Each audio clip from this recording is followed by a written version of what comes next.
હિંમતનગર શહેરમાં લાગુ કરવામાં આવેલા હુડા સંપૂર્ણપણે કરાયું રદ। 108 દિવસ સુધી 11 ગામોના મિલકત ધારકોએ અલગ અલગ આંદોલનાત્મક કાર્યક્રમો યોજીને હુડાનો વિરોધ કર્યો હતો। જો કે જે તે સમયે રાજ્ય સરકારે હુડા સ્થગિત કરવાનો નિર્ણય તો કર્યો હતો, પરંતુ હુડા સંકલન સમિતિએ હુડા સંપૂર્ણપણે રદ કરવાની માંગ સાથે અલગ અલગ આંદોલનાત્મક કાર્યક્રમો શરૂ કર્યા હતા, જે વિરોધમાં 11 ગામના મિલકત ધારકો પણ જોડાયા હતા।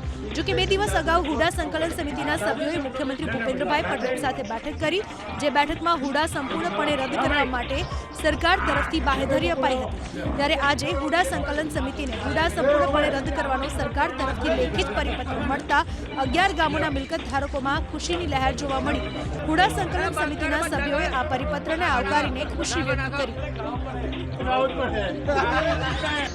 સ્થગિત થવા પછી પણ ખેડૂતોને ઘણી બધી તકલીફો પડવાની હતી, જેમ કે રજા ચિઠ્ઠી લેવા માટે હુડામાં જવું પડતું હતું, એને લેવા માટે એનેની પરમિશનો લેવા માટે પણ હુડામાં જવું પડતું હતું। આ બધી જે વિસંગતતાઓ હતી કે જેને લઈને અમારા ગ્રામજનોને પણ તકલીફો પડતી હતી ને શહેરના માણસોને પણ તકલીફ પડતી હતી, એ તમામ તકલીફો રદ થવાથી હવે દૂર થઈ છે। હવે કોઈ જ પ્રકારની હુડાની અહીંયા ઓથોરિટી કે ઓફિસ રહેવાની નથી, જેથી જે પણ તબક્કા વાઇઝ બાંધકામ કરવા માટે કે જે તકલીફો પડતી હતી ખેડૂતોને કહો કે ગ્રામજનોને કહો, એ તકલીફો હવે દૂર થઈ છે।